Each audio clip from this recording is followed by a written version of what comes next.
Welcome all. I'm here with Joana to speak about these dynamics between junior and senior engineers. Um, just and we'll do that through kind of replicating a pull request review very lightly. We hope it's a light and fun talk. At least we hope so. Just to fill the room, how many here are planning on working on tech but are not working on tech right now? Are still studying or? Just one guy studying. Okay, two. Oh, you're shy. Don't be shy, it's Four? okay. Okay, one by one, five. Okay, okay. Who here has like 2 years in the industry? 2 years or less. Yeah. 2 years or less. Okay. Okay. More. Okay. They're more. They are They're more. shy. Okay, so because we planned this talk to be specially for those entering this industry. Okay, next one. So, here with me today, I have the pleasure to be talking with Luis Oliveira, which is the person that is from the beginning in this company. And I think it's amazing to be here and to have this opportunity. And if you want to know more about his work and all of his life, you can find him in his website. Yeah, you can find almost everything about me there. So with me, Joana, like one of the most valuable junior engineers I had the pleasure to work with. Oh, I'm going to cry. Don't cry right now, but she has a very nice talk online, gave at React Alicante last year. So with less than a year of experience, she was invited to go speak at React Alicante, which is already a major conference. Please check it out, and you can find out more about her on her site.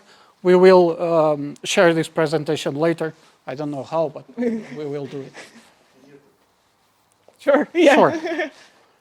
Okay, so especially for the ones joining, you probably all seen that guy seen the Facebook movies. You've seen the parties, the wild parties in the industry, the money, the ping pong tables, the snacks, the open bar, as you see if you open the fridge right there.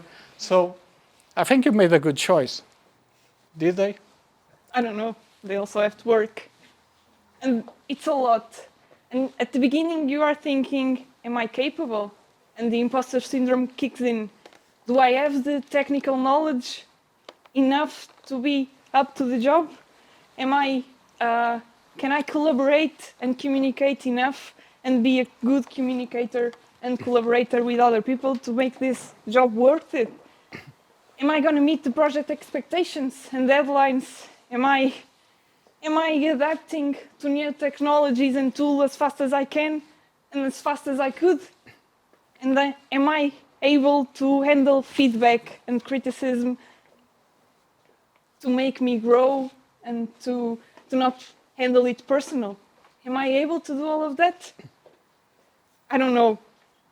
How could we know? Well, there's a process, and we can start by there. We also have to maintain work quality under pressure, and it's not easy to do. But we can do that. How can I do that, Luis? Help me here. Okay, sure. Even I got nervous, and maybe some of you have now starting to doubt your choice of joining this industry.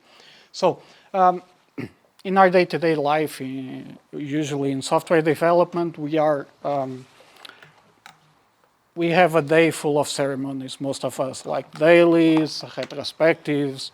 We chose one, which is maybe where we most directly show our work to our peers and get evaluated, get feedback on it, being positive or negative. So we're going to do kind of play around with a pull request to show these dynamics between more experienced engineers, more junior engineers, and so on. Everyone here knows what a pull request is, right? Okay. So you're saying that I have to show my code to everyone else? Yes. Aren't you going to judge me? Yes. Oh no, I don't want to be judged. My code is not going to be great enough. Yeah, you are here only for the parties and the free beer. Yes. Yeah, I get it. Am I meeting the project standards? I'm not sure. I'm opening a PR and I'm full of doubts. How can I be able to meet the project standards? I'm full of anxiety. You're giving me feedback and it's not good. Sometimes it is, hopefully. But most of the time you're going to give me feedback to grow. And how does that work? I'm not sure. How does the process work? I want to make a good impression.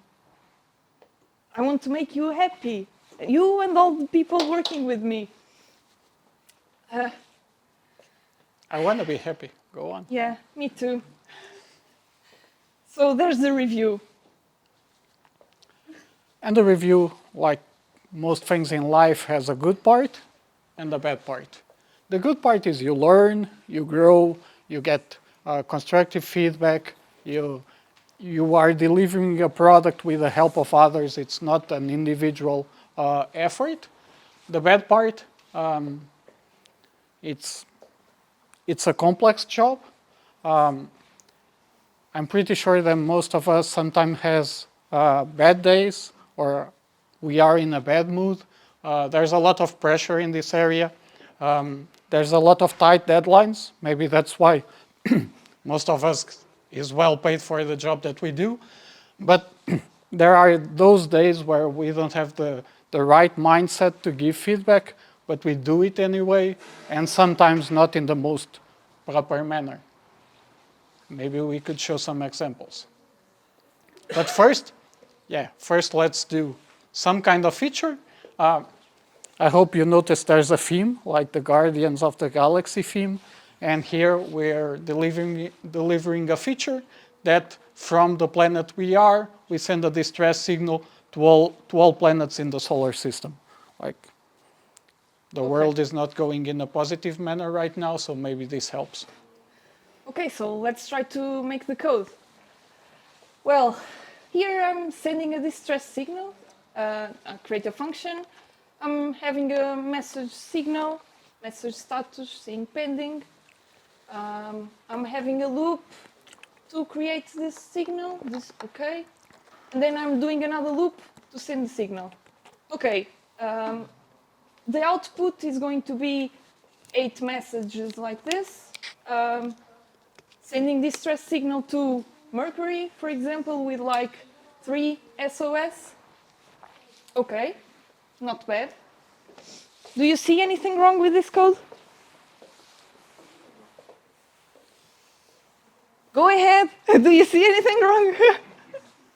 Come on, this is JavaScript. I read like 90% of this room started with JavaScript probably. So anything you would improve here?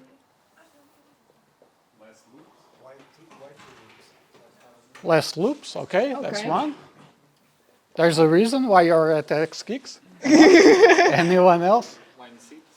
Line 6, let me just check. Okay. Okay, another one. Okay. So for the silence in this room, doing a pull request review isn't easy. Like, this isn't the most complex code we can imagine. Okay, line 6. Yeah. Less loops, okay? So let's see. Okay, that's good. So I open my first PR with this code, and I get a review. Cool. So, this guy, that guy, they saw issues with the code. The rest of you, like, stayed silent and kind of smiled. Probably this guy. So you're probably this kind of guys at this point, which is, okay, for me it looks fine. The code runs, it works. So great job. You want to be nice to her. Look at her. You want to be nice to her. So approved. Then comes the guys like that guy, and me, right? Yeah, this is not good enough for what we want to deliver. Yeah, I said there's too many loops. And I said it in a nice way. But I could have a bad day and say it Why did you use so many loops? This is terrible code. Come on, you can do better. Fix it immediately. The let is not here, but you had message status, which wasn't using that code. Again, not the nicest way to give feedback to someone, which triggers on the other side some, help me. Frustration? Frustration, that's a nice word. A classical one, we have a spread inside the reduce, and there's always questions about memory efficiency. The signals are sent sequentially, not in parallel, so if the planet depends on the time that we spend sending signals, maybe we're doomed. And my favorite one, there's a lot of stuff that shouldn't even be here because it can be automated even before we open a pull request. Okay. Joana, go ahead and fix them. Now I have my PR full of comments, and I'm thinking, what am I going to do? I don't know. So I start to tackle one by one. There's no rush to tackle all of them at the same time. So let's start with one. Let's say the spread operator in reduce may lead to unnecessary memory consumption. Can we find a more memory efficient solution?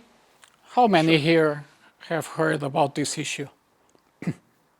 This is kind of a classic. It's a show of hands. No? Okay. This is a way that you can crash the browser, basically. If you pass it a huge array of elements, each time there's a loop, it creates another memory allocation for that part of the array. So in the end, you will crash a browser like this. By the way, for those of you who are starting and going to interviews, this is a classical interview question about how you can crash a browser or the problems with memory efficiency. Go ahead, sorry. Okay, so, but as you said, if the array is too big, right? Yes. I think there are only 8 planets. So in this case, I don't think that's a problem. Yeah, and I even think there's only 7 because one of them is not a planet anymore. Oh, the Pluto is yeah. We could I'm not sure, 7 or 8? Yeah. Yeah, well, I don't think that's a problem in this case because we only have 7 or 8, not more, planets in this case. So I'm not sure I'm going to change it now. Okay. Then there's the readability advantage. I can read this code much easier than if it was in another way. I think I like it. I can accept that. Okay. Then it's functional and testable. It's working and it's following the functional approach and promotes testability. So I'm not sure I'm going to change it. It's working is not a really valid argument for me, but I love functional programming, so this would kind of go my way, but there for sure, that's the whole content for another talk, but it's debatable, the approach. Okay, I accept all of these arguments, so we can move on. But now we can take a step back. So we could have saved this slide if at the beginning, when you open the pull request, you could provide more information to the reviewers. Many of this, and this happens every day in our industry. Like every time people open a pull request, it's very common to see the pull request is open, the description is task 125 from a Jira ticket or whatever, which isn't even really explain what it does. So I always advise or I always like to provide context when I open a PR. For example, the number of planets is relevant for the code choice for the approach that Joana took.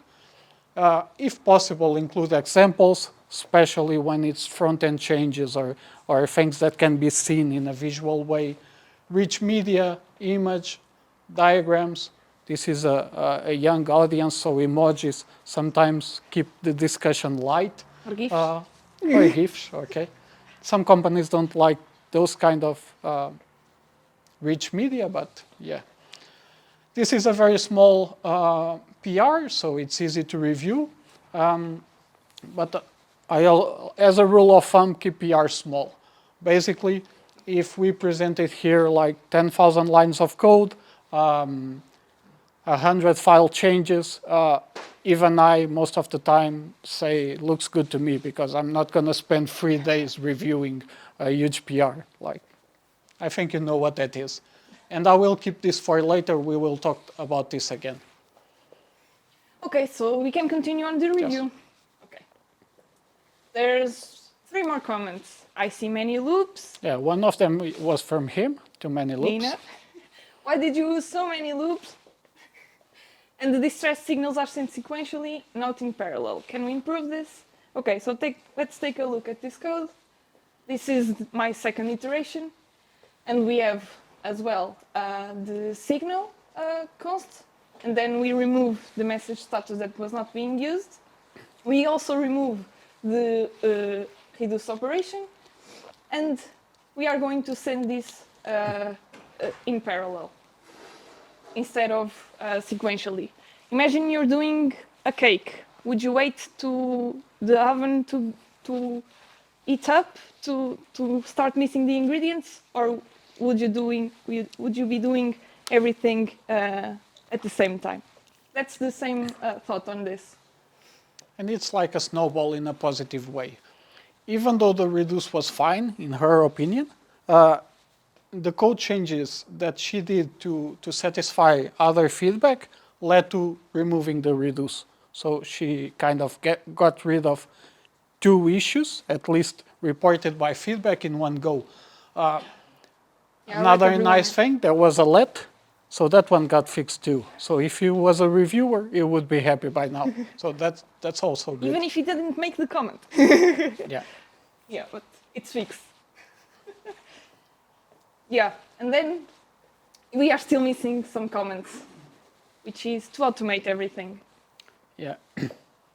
And I cannot stress this enough. Like, I've been in a lot of projects. I've been in this industry for a few years. I joined a whole bunch of new projects. I'm on the consulting side of things, so I'm constantly starting new projects. And basically, when I start a new project, in the first, second, third PR, I always make a comment like this: Can we automate things? Because if there's one thing that I don't like, and I know that most of us don't like, is to have to give comments on a pull request that says remove this empty line. There's an empty line missing. There's a variable that's not used. You have performance issues on this loop, and many of these things shouldn't even be a PR from the start. So it's just a waste of time for everyone. For example, linting tools, they help you keep a code style that it's common to the team, that you agree on, and it's seamless. Like, you have this integrated on the IDE, I think it will appear there, and you don't have to think about it. For example, a lot of times, I'm a very OCD kind of person, so as a typical engineer, I have a strong OCD. I can spend 1 hour discussing if we should use spaces or tabs. I'm one of those guys. And the nice thing about, for example, linting tools is I can use tabs, and this makes my OCD happy. And the IDE converts to spaces, and everyone is happy on the team. And we should do these kind of things even before open the pull request, and we should not be able to commit or push without this change, without this kind of issues fixed. There's no need to waste everyone's time on this. There's your IDE plugin. There's my IDE plugins or text editors. Yeah. It's the same thing. Then we can go a step further, which is to use static code analysis tools. For example, the performance of loops, performance issues, memory consumption. These tools can give you a nice idea about the code smells that might or not appear in our code. this is like from the leading tools family. They complement each other, so I'm not going to speak about that. Integration with pipelines, so that we can check this kind of things even between systems and not only on our machine. And automated code review tools. Automated code review tools, they are with the boom of AI. They're starting to appear really interesting use cases for automated code review tools. So I guess reviews will be lighter in the future. Hopefully, than they are right now. And type checkers, like this was JavaScript. And I don't know, for those who are in this industry for a few years, I'm pretty sure you've seen a string being added to a number, and it's not always it's not always easy to see the problem, especially in JavaScript. Okay, so did we tackle everything? I think so, but let's hear. Okay, now this was the beginning. Both code blocks produce the same output. Yeah. This was the initial one. That was the final one. Do you have an opinion on which one is better, in your opinion? Is there anything you would change on the final version? I see a right one. Line 8. Oh, I'm not sure I'm prepared for that. This one? Okay, can you explain? So if a distress call fails, should all others fail as well? Yeah. Yeah. So he's right. We didn't thought about that, to be honest. So I'm kind of going with the flow here, but I will pick on that. So even though we had all this review process, we missed this. So we're gonna ship this. So if one call fails, the planet is doomed because the other ones will not be warned about it. Well, I guess we die anyway. It's a nice one. So somebody else will catch it. We will catch this later. And as you know, most of us will catch it in production because right now nobody's going to look back to this code. Here I just want to highlight one thing, which at the beginning, especially less experienced engineers always think about this.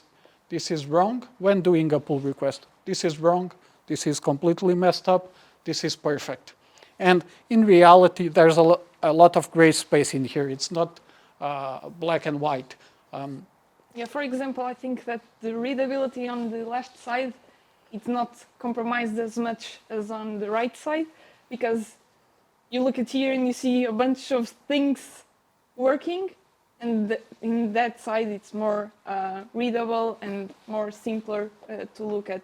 Yeah, I agree. Like, I think this block is a little bit more readable than that block, but that's why there's no black, white, right, wrong, because it depends on the product you're building. For performance, here we sacrifice readability for performance. If you're building a stock ticker, for example, the one that shows the price of the stocks, we should probably sacrifice readability in order to get performance, because you don't want to buy a stock and then the price has already changed and you're giving more money than you should. But if you're doing no, even a real, like a weather app, like if it's 90 degrees or 20 degrees, it's not really important, and you could make it more legible and reduce the number of problems and make it easier for the other people to read your code. But yeah, I see the approve anyway, so I'm gonna ship it, and I think that everybody, unless that guy is happy now, because everyone felt heard, and the things were tackled, and the code is more performant, which is a great thing. But here, everybody is really everybody, like the product, the stakeholders, everybody, because if we do our job right, they are happier and they can sell really great products, because in our job, the product is never the code, or at rare cases is the code, but what matters is the end product and not what we are writing as we are writing. Yeah, but that's something that at the beginning, myself included, thought of the industry. Like my job is is to deliver code, to output Perfect code. code. So my product is code. Like I want to make the most performance, the best code possible. Rarely that is the case. You're going to contribute to products where many times deadlines are more important than the code. The code working is just enough to move to the next stage. And when we say everybody is everybody, you're delivering something to a stakeholder that's paying you, hopefully, a good deal of money to produce. That guy has deadlines to meet also. That guy has to sell the product. And you cannot just be focused on your code and have all the time in the world to make the perfect code, because at the end of the day, and I shouldn't say this in an audience of engineers, but no one cares about your code. Like Facebook makes a lot of money and the code can be shitty code. I'm not saying it is, but if it works well enough and it gets to a scale where it has enough people around it, it can be a shitty code and it can work. We have some very profitable examples of really simple basic code and slow performant code that makes millions. And we have the other side where we have amazing code bases that never got to be a product because engineers get too carried away with the excellence of the code. Yeah, so that's why everybody is really everybody, Yeah. including the PX people that give Make you the all parties. those, give you the parties and the open bar and all of those kind of stuff so that you can be focused on what you do best. Yeah, so as final thoughts, if you leave this talk with these thoughts that we are going to say, we accomplished our job, and it's not black and white. It's a lot of gray areas. Again, it depends on the context and what you're building. It depends on a lot of things. So don't take it as black and white. It's a team sport. Again, everybody is really everybody. That makes the dream work, right? Teamwork makes the dream work. Yeah, I don't know who said that. Yeah, me neither. But yeah, you have to always keep learning. This is important, like, and I will just say it out loud. This is the worst profession or job, career choice that you make if you don't want to keep learning. It's one of the fast-moving industries, so if you go to any kind of conference and see a very technical talk, probably in 2 years' time, nobody is using that anymore. For you that follow the front-end world, use effect now it's almost a sin to use it. And like 3 years ago, it was a sin not to use it. So, yeah. Yeah, and everyone learns because I'm learning as I grow, but I think you are also growing as the tech grows and with the code and with the collaboration between the team. Yeah, it's not a one-way street. Like many people have the idea that, okay, you get experienced engineers with a lot of years on this market and so on. So you just need to suck the knowledge from them and reach to that point, and the other guy gets nothing. And this is not true. It's a two-way street because, like, old guys like me don't have lost a little bit of the passion of the drive to get into more modern technologies and so on. And so from time to time, they need a shake-up from young talent like Joana to be carried away and to remember what it was at the beginning. Yeah, and at the end, just be like the galaxy, the Guardians of the Galaxy. Yeah, I hope you kind. notice the theme. It's like a team sport, very different people from very different contexts, all in pursuit of a common goal with good days and bad days, because it really is what it is. So be kind. Yeah. And pet friendly. Yeah. Like this is You can one bring of the pets to only the office. industries where you can bring your dog to work or cat or whatever. So this is it. I don't know if anyone has any Yeah. questions. Why not? I have a question. I'm You not talked sure. about always having to learn.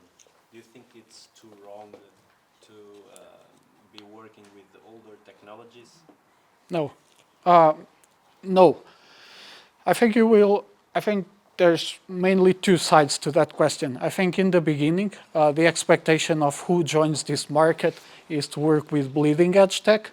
Whenever I start a new project, 80% of my colleagues want to use whatever was in, I don't know, people were last week or whatever they heard about in the conference that they went last Friday. So bleeding edge all the way. I also love it, except we have to build a product, which has to be reliable. That's people pay for the product and for the reliability and so on of the product. Usually, bleeding edge is a really poor choice to build a product. It's nice to build proofs of concept, to make the languages and the frameworks and so on to move forward. But usually, if you're doing a real world product and delivering something real, you will not use the latest tech. Of course, I have feelings. I don't know if someone works at a bank as a software developer, and there's the other side. There's really industries that It's really old. yeah, it's really old, and I can give an example of a party, by the way. I was at Farfetch, and Farfetch had, it was close to the 10 years party of Farfetch. So Farfetch existed for 9.5 years, more or less. And we had a big party. And you know what party was that? We deleted the last line of Visual Basic from Farfetch website. So almost 10 years had passed, and we still had blocks of Visual Basic in the code of the Farfetch portal.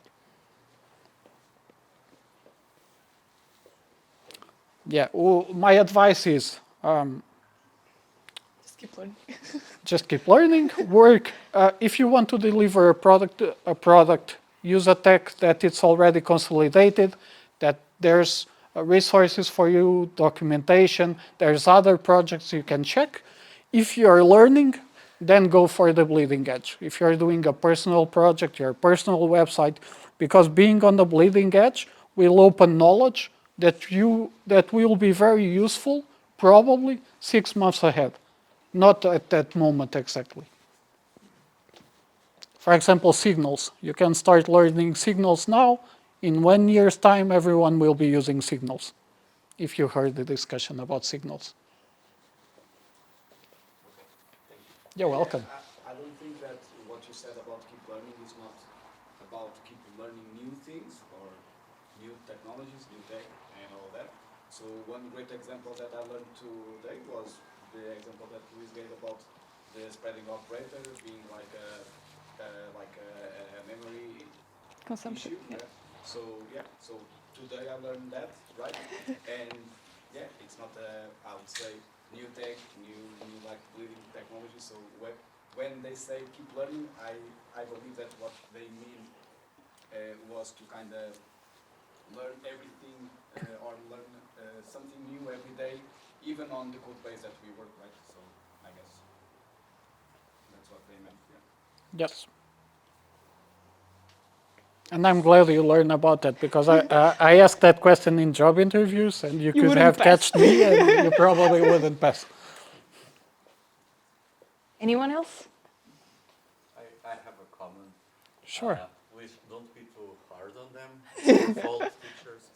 It's been a decade since I have heard or talked about complexity of algorithms. We don't teach that anymore. I remember when my teachers made me opened the console and running my program at university, and I passed if the memory would not exceed 30%. I do that. I also did those kind of exercises. And we were talking about C and pointers, and so it's not their fault, it's our fault. I know. I have a cheat sheet for that, which is, and this is real. in my office at home where I work, I have a poster, a banner, with a big old notation, the time complexity of the most common algorithms, time and memory complexity of all of them in the wall, because I don't know by heart, and it's an easy reference to check. Yeah, I think I have an article on big old notation and that kind of issue.